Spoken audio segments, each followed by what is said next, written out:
آج 26 اکتوبر بروز اتوار درس قرآن۔ اللہ تبارک و تعالی قرآن کریم کے اندر ارشاد فرماتا ہے والذین آمنوا اشد حبا للہ، کہ جو ایمان والے ہیں وہ سب سے بڑھ کر اللہ تبارک و تعالی سے محبت کرتے ہیں۔ ایک میری بات یاد رکھیے، یاد اسی کو کیا جاتا ہے جس کے ساتھ محبت ہوتی ہے، اور اللہ تبارک و تعالی نے اپنے بندوں کا یہ ذکر فرمایا ہے۔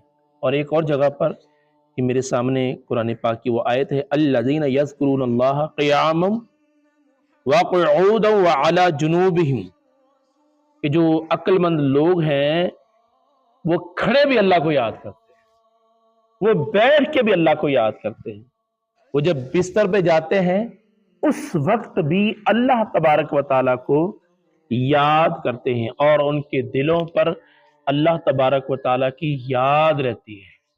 اور ہمیں قرآن میں فرمان ہے یا ایھا الذین آمنوا اذکروا اللہ ذکرا کثیرا، اے ایمان والو اللہ تعالیٰ کو کثرت کے ساتھ یاد کرو۔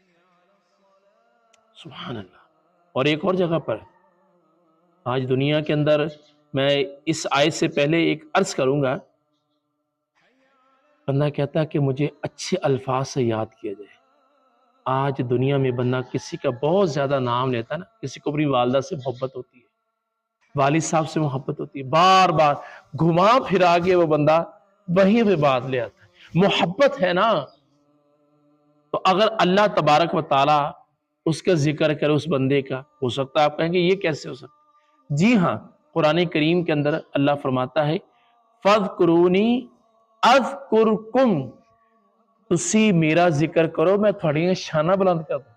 اردو میں کہتے ہیں کہ تم میرا ذکر کرو میں تمہاری عزت کو بڑھا دوں گا۔ وَتُعِزُّ مَن تَشَاءُ، اور اللہ جس کو عزت دے اس کو کوئی کیسے زوال دے سکتا ہے؟ تو اللہ تبارک و تعالیٰ کا ذکر نماز بھی ہے، روزہ بھی ہے، قرآن بھی ہے، لوگوں کو نیکی کی دعوت دینا بھی ہے۔ میں تو آپ کو عرض کروں گا، میرا اپنا بھی ذاتی شوق ہے، میرے بچے یہ میری ویڈیو بنا رہے ہیں، احتشام بھائی ہیں، احمد بھائی ہیں، میں ان کو بھی یہ بتاتا رہتا ہوں کہ بیٹے آپ جب نماز پڑھنے آئیں تو دوسروں کو لے کر آئیں۔ اگر آپ کے کہنے سے ایک بے نمازی ہے، وہ بہت سارے گناہ کرو، لیکن آپ اس کو جامع اسماعیل مسجد میں یا جہاں سے بھی